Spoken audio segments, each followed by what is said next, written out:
কবলে বাংলাদেশ না পড়ে সেটা নিশ্চিত করতেও আসলে তারা একই রকমভাবে রাজপথে রয়েছেন কাঁধে কাঁধ মিলে।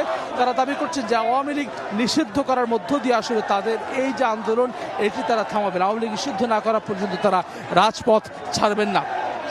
যারা আসলে গণঅভ্যুত্থানের নেতৃত্ব দিয়েছে, বৈষম্যবিরোধী ছাত্র আন্দোলনের নেতা ছিলেন, তারা বলছেন যে ৭২ সালের বাকশাল সহ পরবর্তীতে প্রতিটি সময়ে হাসনাত আবদুল্লাহ আওয়ামী লীগের সন্ত্রাসী সংগঠন হিসেবে অভিহিত করেছেন, বলেছেন যে আওয়ামী লীগের হাতে রক্ত লেগে আছে এমন অভিযোগ করেছেন এবং সেই দায়ে আওয়ামী লীগকে যাতে করে নিষিদ্ধ করা হয় সেটি তারা বলছেন।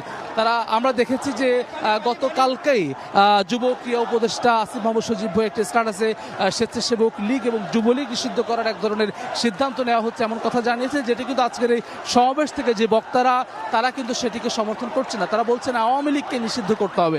তার পরবর্তী আসলে তার সঙ্গে সঙ্গে সহযোগী সংগঠন সহ যারা আসলে তার সঙ্গে ছিলেন, এই ফেসিবাদকে যারা আসলে অবস্থান সুদৃঢ় রাখার জন্য যারা সহযোগিতা করেছেন তাদেরকে নিষিদ্ধ করতে হবে একই সঙ্গে।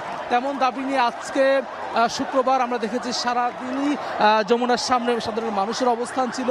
জুম্মার নামাজের পরে সেটি মূলত লাখো মানুষে পরিণত হয় এবং এই মুহূর্তে শাহবাগের এই জায়গাটি এখন কিন্তু পুরোপুরি ছাত্র জনতার দখলে। তারা স্লোগানে প্রকম্পিত করছেন, স্লোগানের মধ্য দিয়ে আওয়ামী লীগ নিষিদ্ধের দাবি জানাচ্ছেন, গণহত্যার বিচার দাবি করছেন এবং একই সঙ্গে তারা বলছেন যে যারা সাবেক রাষ্ট্রপতি আব্দুল হামিদ দেশত্যাগের যারা আসলে সংযুক্ত ছিলেন, যারা এর সঙ্গে জড়িত তাদেরকে খুঁজে বের করে যাদেরকে শাস্তি দেওয়া হয় তেমন দাবি কিন্তু আসলে আজকের এই অবস্থান থেকে করছেন।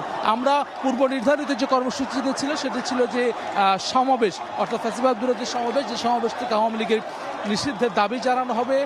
সেটি আমরা হঠাৎ করেই সমাবেশের মাঝামাঝি সময়ে হাসনাত আবদুল্লাহ তিনি বক্তব্য রাখেন এবং তিনি জানান যে ইন্টারিম গভর্নমেন্ট তাদের এই দাবি দেওয়াকে গুরুত্ব দিচ্ছে না এমন অভিযোগ তারা করেন এবং তারই প্রেক্ষিতে তারা এই শাহবাগ ব্লকেটের কর্মসূচির ঘোষণা করেন হাসনাত আবদুল্লাহ। হাসনাত আবদুল্লাহ যিনি গণঅভ্যুত্থানে বৈষম্যবিরোধী ছাত্র আন্দোলনের অন্যতম সমন্বয়ক, তিনি নেতৃত্ব দিয়েছেন এবং পরবর্তীতে জাতীয় নাগরিক পার্টি এনসিপির মুখ্য সংগঠক হিসেবে দায়িত্ব পালন করছেন দক্ষিণাঞ্চলের।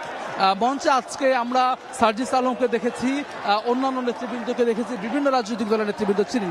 এই জায়গাটিতে শাহবাগেও কিন্তু বিভিন্ন রাজনৈতিক দলের সদস্যরা রয়েছেন, বিভিন্ন এখানে বিশ্ববিদ্যালয় কলেজের শিক্ষার্থীরা যেমন রয়েছেন, মাদ্রাসার শিক্ষার্থীরাও রয়েছেন, যারা জুলাই গণঅভ্যুত্থানের এই গণহত্যার বিচারের দাবি যেমন করছেন, একই সঙ্গে ৫ মে শাপলার গণহত্যার বিচারের দাবি করছেন, পিলখানা হত্যাকাণ্ডের বিচারের দাবি করছেন। বিগত ১৬ বছরে যেসব হত্যার ঘটনা ঘটেছে, খুনের ঘটনা ঘটেছে, যারা গুমের শিকার হয়েছেন সেসব ঘটনার বিচার দাবি করছেন, তারই দায় নিয়ে আওয়ামী লীগ নিষিদ্ধের দাবি জানাচ্ছেন।